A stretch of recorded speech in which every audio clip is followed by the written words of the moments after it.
como para exorcizar el Movistar Arena. ¿No? Sí, Digamos, después de lo que pasó. me lo imagino. Sentía que cuando me decían que tocaba Silvio Rodríguez en el Movistar, me acordaba de Chávez y acá huele a azufre. ¿No? ¿Se acuerdan de eso? Silvio Rodríguez, en Radio con Vos. Bueno, es abogado, docente, político, es hijo del prestigioso abogado laboralista y exdiputado nacional Héctor Recalde. Fue presidente de la empresa estatal Aerolíneas Argentinas desde 2009 a 2015. Dentro del peronismo, Recalde es referente también de la agrupación La Cámpora, junto a Máximo Kirchner, Eduardo Guado de Pedro.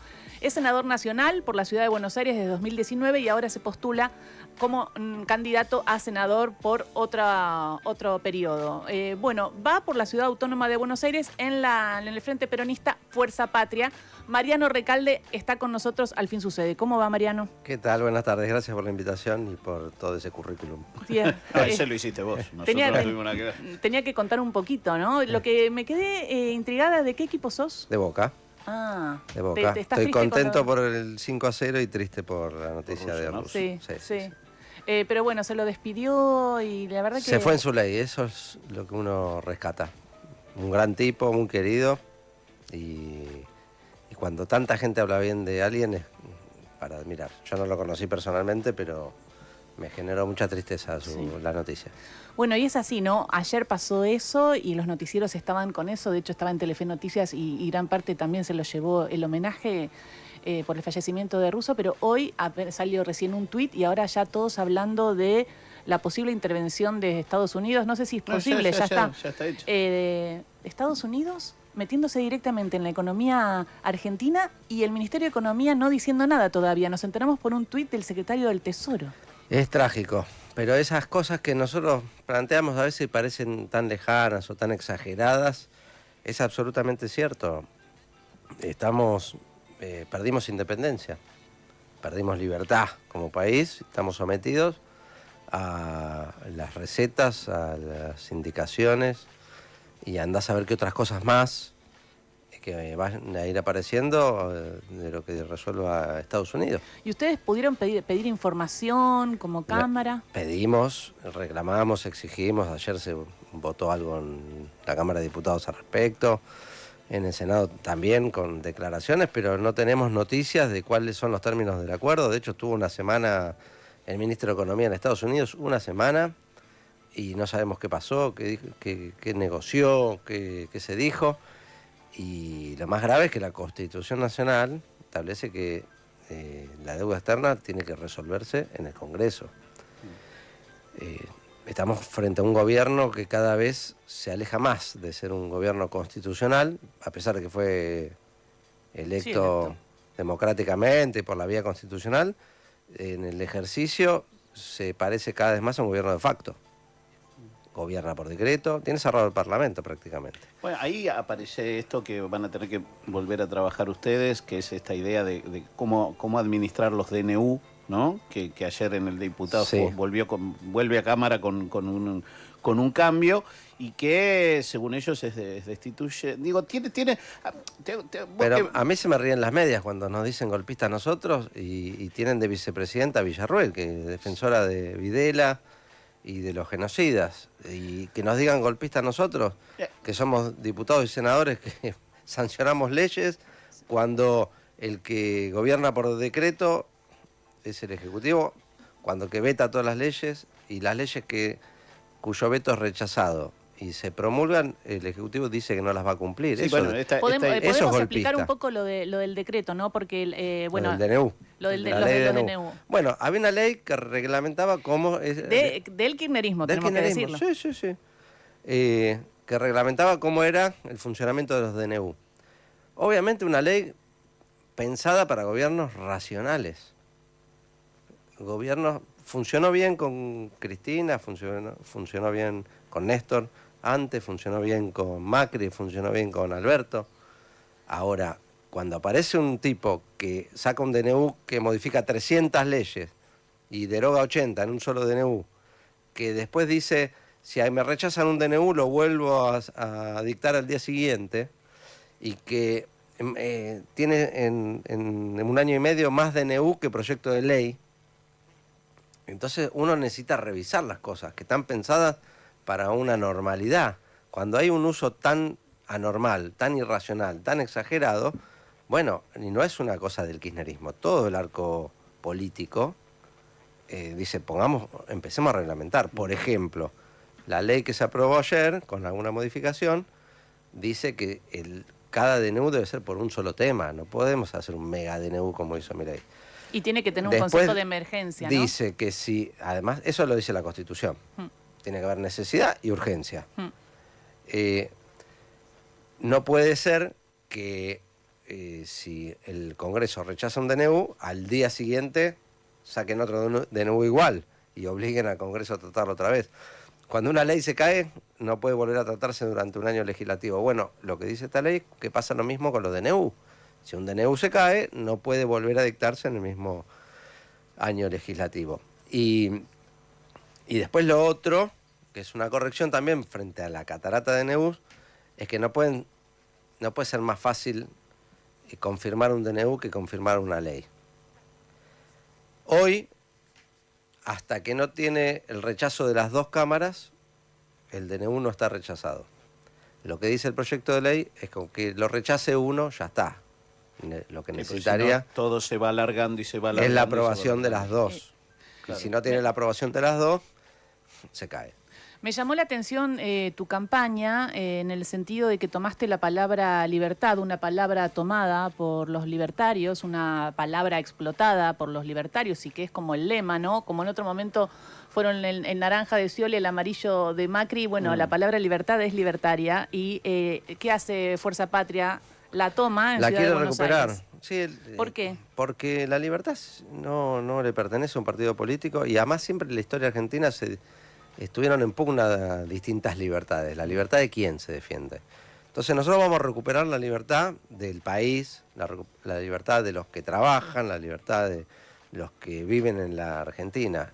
Nosotros sostenemos que nadie es libre si no tiene tiempo libre, tiene que trabajar 14 horas por día. Si no llega a fin de mes, no podés ser libre, no tenés opción de elegir. Y que la libertad que eligen ellos es la libertad de mercado. La libertad de poder fijar los precios sin ninguna intervención. Por eso tienen un ministerio de la desregulación. Ellos quieren desregular todo. ¿Y quién se beneficia cuando no hay regulación? Es como la ley de la selva. Sí, bueno, el más fuerte, se beneficia el más fuerte. Nosotros venimos de 200 años de historia donde se viene evolucionando y progresando en la regulación de la sociedad para proteger a los más débiles frente a la ambición, la voracidad y la explotación de los más fuertes. Si nosotros dejamos todo en manos del mercado, el más fuerte se va a aprovechar de más débil y va a pasar lo que viene pasando con las tarifas, con los precios, con... sí, y es paradójico también porque los salarios, pone trabas pone trabas en las paritarias, o sea, desregula todo, pero fija. Es que es una desregulación. Mirá qué loco. Nosotros queremos... Hay un reclamo histórico de los trabajadores, paritarias libres. Ahí no hay libertad ahora. No hay más paritarias libres. El Estado le puso un techo del 1% mensual. Porque empezó a tratar las paritarias como un elemento más de la conformación de la economía. No, porque siempre defienden la ganancia de los poderosos y bajar lo que ellos llaman el costo laboral. Bueno, ahí aparece otra cuestión, porque para ellos costo laboral también es la industria del juicio, una cosa que es extraordinaria porque hay gente que ha hecho juicios por varios millones de dólares a empresas que son muy poderosas y esos no les molestaron. De hecho, son comunicadores que andan hablando contra la industria del juicio, pero cuando les tocó a ellos no les molestó. Igual yo creo que en Argentina algo hay que hacer porque yo creo que sí hay una industria del juicio. ¿En qué ámbito? En el sentido de que hay, en los seguros, en comercial, en los juicios en las contra empresas, el Estado. No, en los juicios de las pymes. Digo, puede ser alguien tiene 4 trabajadores y uno Yo te digo una cosa. Y uno ya porque le hace el otro día lo juicio. escuché a López Murphy decir que yo era un matapymes. Y entonces me puse a buscar... No, pero es que un juicio laboral a una pyme de un trabajador que trabajó 15 años, a la pyme la puede... Si trabajó 15 años y estaba en blanco... no es costoso. A ver, el problema ¿vos estás en contra de una reforma laboral? No, nosotros estamos a favor de ir actualizando las leyes laborales. De hecho, lo hicimos hace muy poco con la ley de teletrabajo para adecuar todo el home office, que era un tema que había aparecido con la pandemia, que pero no vino sentís para quedarse. Que habría más producción o más incentivos. No, te lo voy a decir con números. Y porque es una cantinela que repiten mucho, que los empresarios no se animan a contratar por los derechos laborales. Y te voy a dar datos. Cuando se sancionó la ley Bases hace un año atrás, se derogaron un montón de derechos laborales. ¿Eso está está in situ? ¿Esos derechos no están? Bueno, se generó la idea del asociado, se generó el periodo extendido de prueba. Se eliminó la indemnización por despido, el despido discriminatorio, se hicieron un montón de cosas. Sobre todo las multas y las sanciones para aquellos empleadores que evaden la legislación laboral y tienen a sus trabajadores si te tuve 8 años en negro y lo podía probar, había una multa. Hoy, si te tuve 8 años en negro, te puse en blanco un año y te despedí, te pago por ese año que... Entonces ya, supuestamente, el costo laboral se bajó. Supuestamente, porque igual en la justicia... Se bajó y se bajó. No pasa.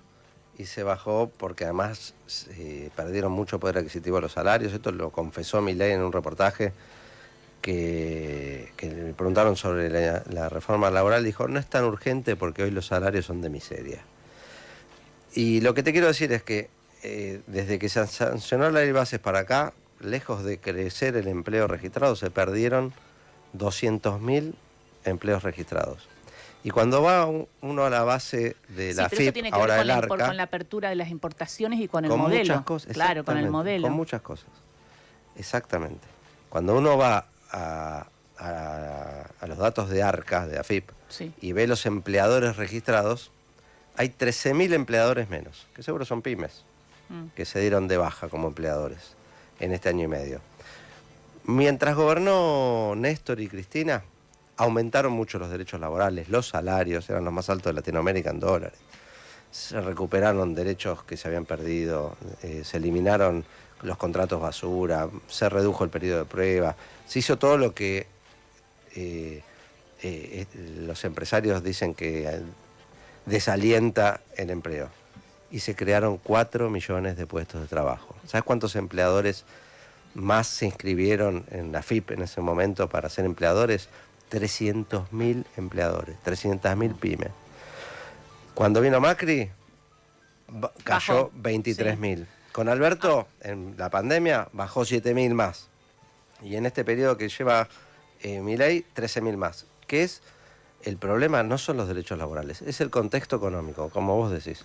Cuando Mariano, hay un contexto económico favorable, sí, el empresario no tiene ningún problema en contratar porque le saca plusvalía.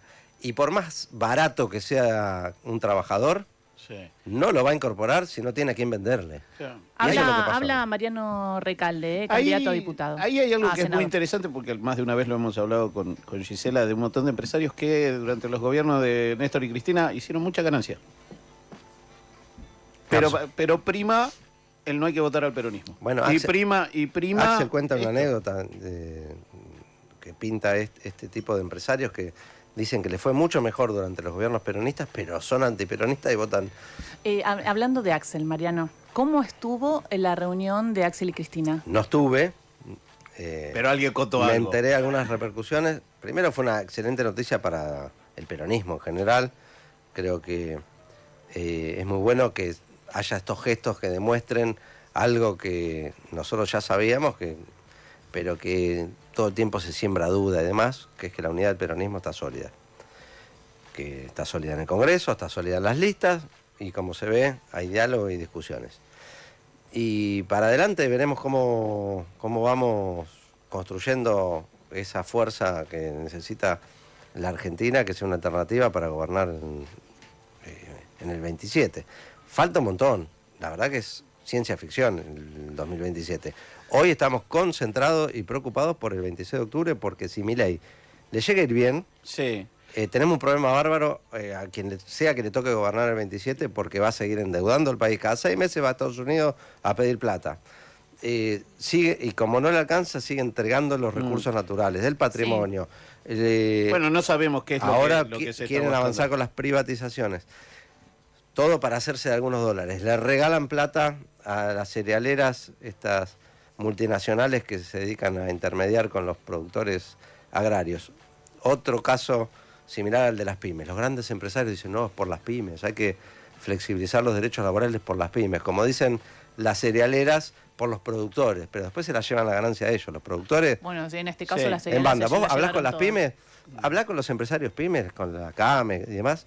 Nunca piden flexibilización laboral ellos. Dicen, no, yo quiero que tengan buenos salarios los trabajadores, porque son los que vienen a consumir a nuestros comercios. Claro, ahí, Mariano, se viene el 26 son las elecciones, es esto, es un escenario malo para el gobierno, igual van a meter más diputados y senadores solo porque se comieron a las fuerzas con las propias con las que competían, ¿no? Y cabe, digo, algo que no sea seguir defendiendo, porque pasar a la ofensiva con una Cámara como está, va a estar bravo, ¿no? Hoy estamos, si se quiere, con una política ofensiva, que es más bien defensiva, que es tratar de recuperar un poco de lo que se perdió, un poco del poder adquisitivo de los salarios, de los saberes de los jubilados, la emergencia en discapacidad para recomponer un poco la situación de ese sector que es el más castigado, los médicos del Garrahan. Estamos como una agenda propositiva, pero obviamente en un contexto de defensa. Y me parece que hoy, te repito, necesitamos fortalecer el Congreso y necesitamos fortalecer un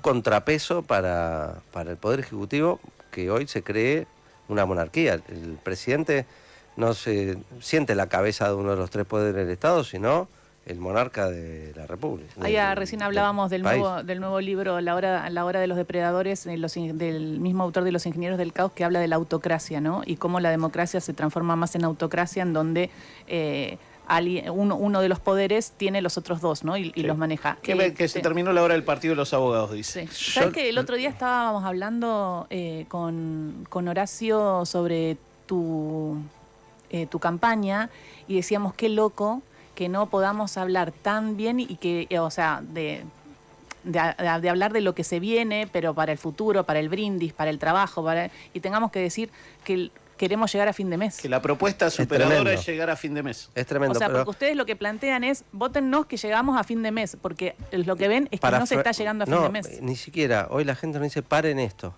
Es detener el deterioro, es frenar la entrega del país, es frenar el ajuste. Hoy nos piden eso, basta, necesito un poco de respiro. Y mandarle una señal al Poder Ejecutivo, que va a seguir, tiene mandato hasta el 2027, va a seguir siendo presidente Milei, para que afloje un poco.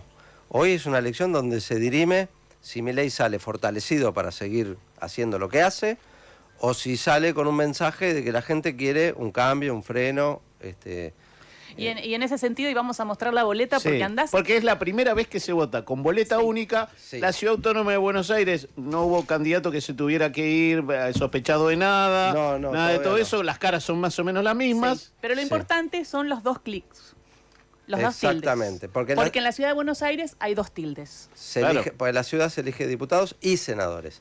En provincia solo diputados, entonces es más fácil, lo votas a Tayana, una cruz y listo. En la ciudad no hay para votar boleta completa, entonces uno tiene que elegir la categoría senadores, hacer un tilde, una cruz, una marca, y otra en la categoría de diputados. Son dos, entonces. Son dos, vos elegís, no sé, vos elegís diputado y elegís senador. Esto es una gigantografía, pero claro.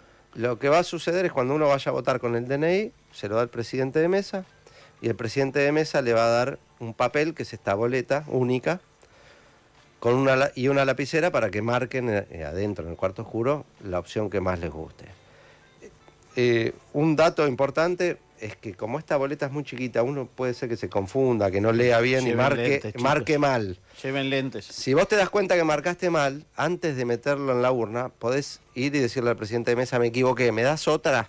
Podés hacer eso. Y te la pueden cambiar para que votes lo que verdaderamente querías votar. Por las dudas, tener en cuenta los colores, ¿no? Claro, bueno, igual yo no veo los colores, pero por las dudas, para quienes estén viendo esto... Violeta es feo y celeste y blanco de Argentina es lindo. Igual número 503 Garpa.